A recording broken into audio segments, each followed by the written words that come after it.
Yo, what's the word? What's the word? What's the word? What's the word? What's the word? It's your man's DJ Key Product, the Chicago mixtape supplier, back with another one. If it's your first time on the channel, make sure you hit that like, hit that subscribe, and hit that bell so every time I drop new work over here on the Keys Network, you know what's going on. All right, so look, I'm gonna do a different time. I'm doing a different type of video today. It's not on any sort of like trending topic, even though I get those every day. I crank them joints out weekly, faithfully. You know what I'm saying? And there's a lot of stuff that I'm finna react to, and then I'm finna shoot a video to. But this particular video it's more of like a motivational and somewhat inspirational video, and it's about following your dreams and doing what it is you love to do. Yes, that's what this is about. So this video is actually for it's not for a particular elite group of people. It's for everybody to enjoy, and it's for everybody to take something from it. So everybody got goals, everybody got dreams, everybody got things that they like to achieve. Everybody has something that they feel like their life has a purpose for.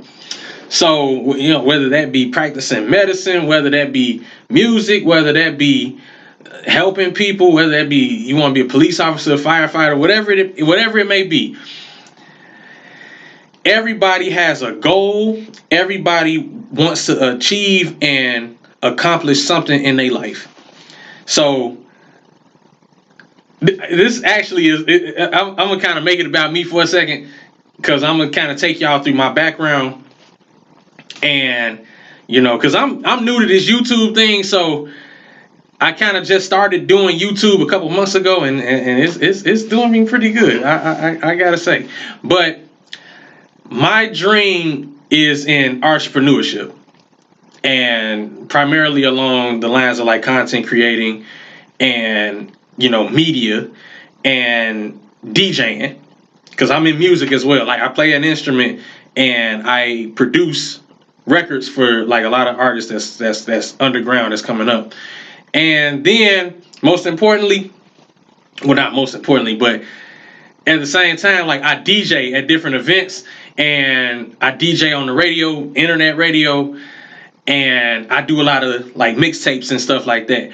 So basically, in all honesty, I didn't think I was gonna be a DJ. I as a child, I didn't really aspire to be a DJ. Like, and just like a lot of kids, and just like with most kids, you kind of run through different career ideas that you might want to do growing up. I remember at one point I wanted to be a police officer.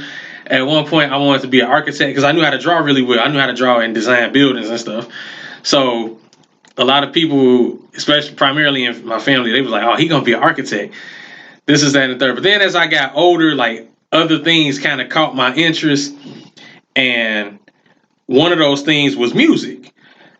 So, you know, my father, he played guitar. He made a living off playing guitar for the church and being a part of different groups and stuff like that.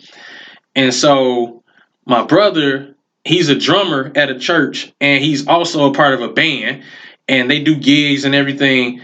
This is that and the third. Like, and then with me DJing, like I DJ at different places, at different events, and I do mixtapes. I break a lot of songs, and I'm on internet radio. And so I don't know. This is like somehow that door opened for me. Like I got good because of consistency and practice. But like I said, like at first I really wasn't taking it serious, and I really did not know exactly what it was that I wanted to do growing up. So when I got into high school, I was like, okay, well, I'm a shoot to become a software engineer, because I like computers and I was really good at technology and stuff.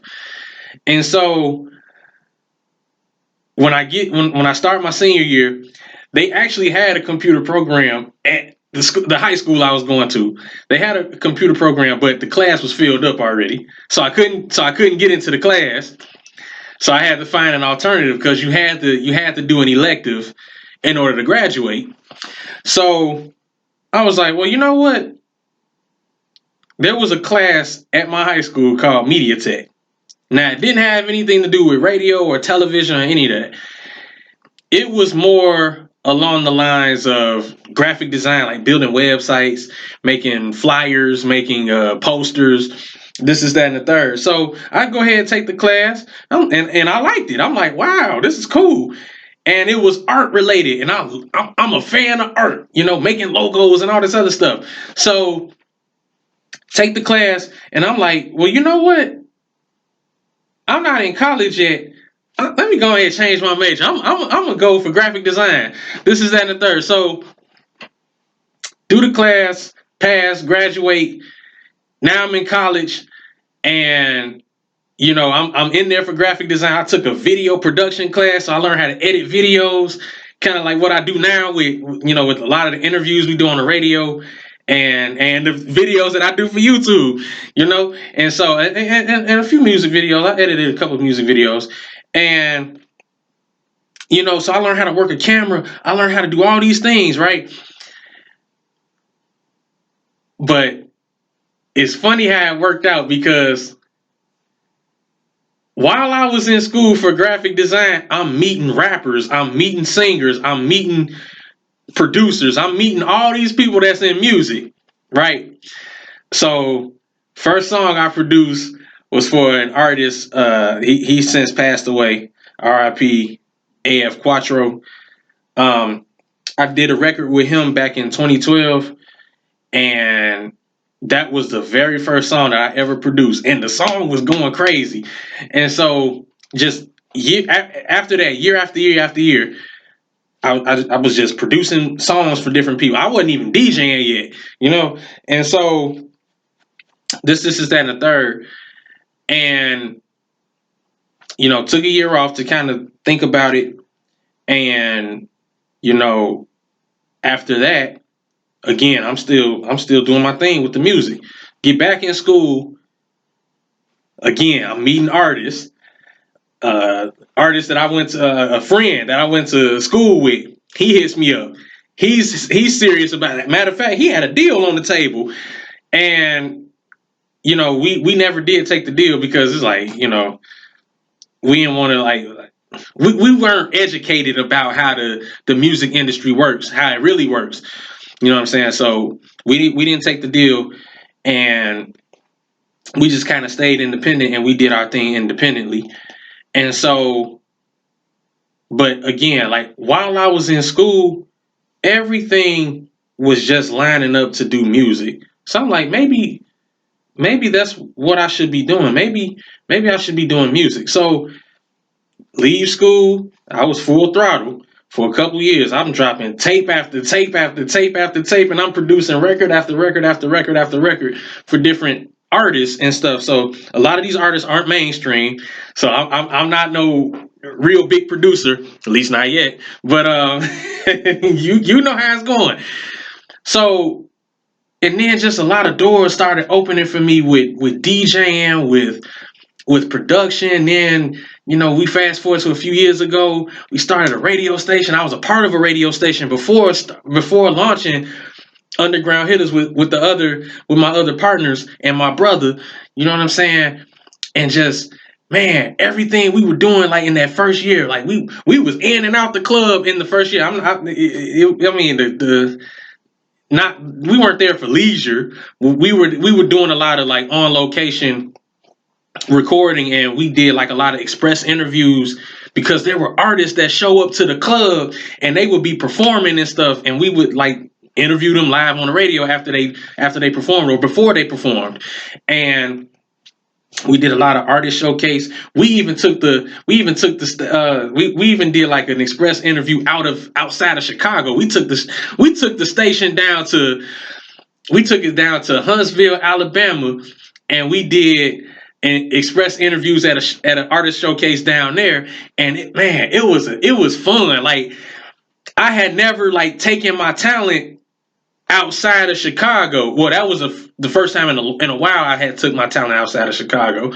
I had DJ for or artist by the name of Rick Wilson when he had a show up there in Milwaukee. So I did that, and then after that, like everything I did was local.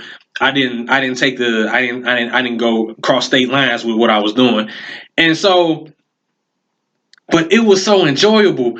And then last year, just everything, like I was managing artists last year, and this is that and the third. Well, I got the experience in managing artists. It was still with the team and it was with the radio, but that experience it had its ups and its downs, but it was cool, and I got knowledge on how to manage artists and all this other stuff. And now this year, even though I still got a 9 to 5 with Amazon, that's only 3 days out the week, you know. But doing, like I said, the radio, and now as of September, doing YouTube. This is that and the third, and I'm positioning it to where you know I can leave. I can leave my job and I can do this full time and be okay. But most importantly, be happy. You know what I'm saying? So I'm actually working towards, and I'm in some way I'm actually doing what it is I love to do. Like I love this YouTube stuff. I love DJing. I love making beats. I just love what I do. I'm happy, and it don't. And whoever said that when you do what you love to do, it doesn't feel like work. They were spot on with that. It really don't feel like work. I mean, it's a lot of components to it, and yeah, you have to practice and you got to stay consistent because that's the key to success. But man, just knowing that I can turn my computer on, turn the camera on, and record, pull out my MPC or my keyboard. My keyboard is sitting right here. Plug up my keyboard and make some beats and put the beats on the internet, drop mixtapes whenever I want to. And I got access and everything is right here at my fingertips. Man, it's amazing. So what I want you all to take from this is whatever it is you want to do, you can do anything you put your mind to. All it take, and you can change your life. I heard 2 Chainz say this. You can change your life with just a little bit of consistency. All it takes is some consistency and hard work and dedication. That's all it takes. There's gonna be days where you don't feel like doing certain things, but still do it. There's gonna be people that don't understand or see the vision. Don't even worry about that. Don't even sweat that. Keep going. The first couple with me, the first couple tapes didn't get as many plays. There were some tapes that got negative comments. Matter of fact, I dropped one recently. There was 2 negative comments on it. They ain't like it. They said it was trash. They said it was horrible. That's not gonna stop me from continuing to put out content. You feel me? I'm gonna keep doing what it is I love because it makes me happy. And you know, you also recognize that everybody's not gonna like what you do. Everybody's not gonna be supportive of what you do, but that's fine. As long as you are happy doing what it is you are doing, that's really all that matters. That's all that matters. But most importantly, keep God first in everything that you do. God opened a lot of doors for me. And I've been DJing and I've been doing mixtapes and all this other stuff. I've been doing DJ. Like I said, I've been a DJ for 10 years. It was 10 years as of September. And I did over 400 plus mixtapes on sites like that, Piff, Audio Mac. They took down Spinrilla, which I'm still kind of mourning and grieving the loss of Spinrilla. But yeah, they took down Spinrilla, but I had some joints on there, and I got joints on live mixtapes. So I'm flooding live mixtapes right now with a bunch of mixtape content. You feel me? And like I said, back in September, we now on this YouTube thing. Keys Network is bussing videos every week. That's not gonna stop. You feel me? But moral of the story: even if you working a job, do what you love to do. You know. If it's something, whatever it may be, go ahead and pursue it. Full throttle. You know what I'm saying? Pursue that thing.